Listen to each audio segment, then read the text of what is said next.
Guys, welcome back. So ignore the chip paint on the wall. That is so bad. I'm in my classroom on my lunch break and I wanted to make a quick video about things that are really aggravating me about like starting locks. I did go ahead and cut my hair because that was one of my major gripes, was that my hair had a billion million layers. Like the front is so short. I think that's because I used to do like flip over sew-ins and have the front out, and then the sides, I cut those too. They were way down to my shoulders, and then the back was just like a little mullet. It was way down my neck. Like, to me, that just looked a mess and it irritated me, so I cut it. If you want to see that, check out my shorts. In an ideal world, like, my hair would be one length, but that's not realistic. So I'm probably gonna have to keep trimming it until things start to catch up a little bit more. So that's number one. Number two is I just should have did like a lot more research, because I was doing the self reties, but it was so time consuming, and I just like how retwists look. Like, everything is so shiny and polished. So I got a retwist. It cost me about $200, and it was all good, but I kind of took down the style. I was thirsty to see my length. I was, and I got locks so I can have freedom with my hair, but I worked out with my hair loose, and it's like those beautiful shiny coils like evaporated, and the retwist was out of the building.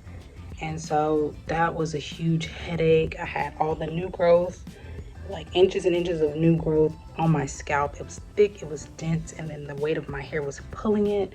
So I literally was at the frustration point where I was like, do I even want to have locks anymore, because this is too much. So I just did bite the bullet the other night.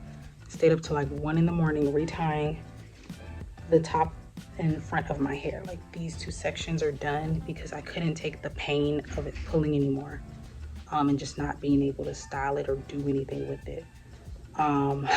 So, you know, just deciding on the method is hard, because I was thinking retwist, and then I was thinking retie, and now I'm back to retying, but I still like the retwist look, and it's a lot to try to sort out.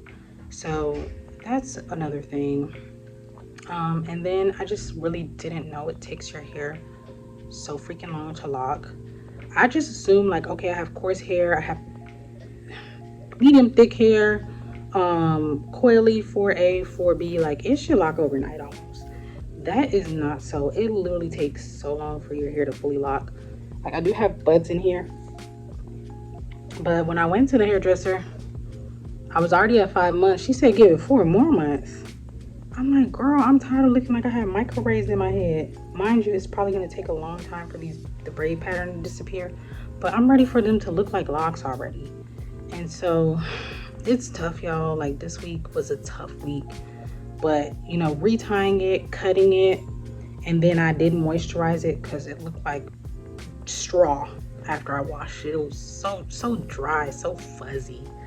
So just doing little things like that did help me to fall back in love with them, because at that point I was feeling like I should just cut them all off and just rock waves again. So those are my short gripes about having locks. What are y'all gripes? Let me know, because the journey is not an easy journey, but I do think it's going to be worth it. That's the AC. Let me see if I gotta pick these kids up. Oh, I gotta get out of here, guys. But overall, I am loving the journey. I love that I'm wearing my God-given hair. It's giving me a lot more confidence. It's just things that are annoying about the process, so I gotta be real. But y'all let me know about your process. What annoyed you? What are your gripes about the lock journey? That's all, guys. Peace.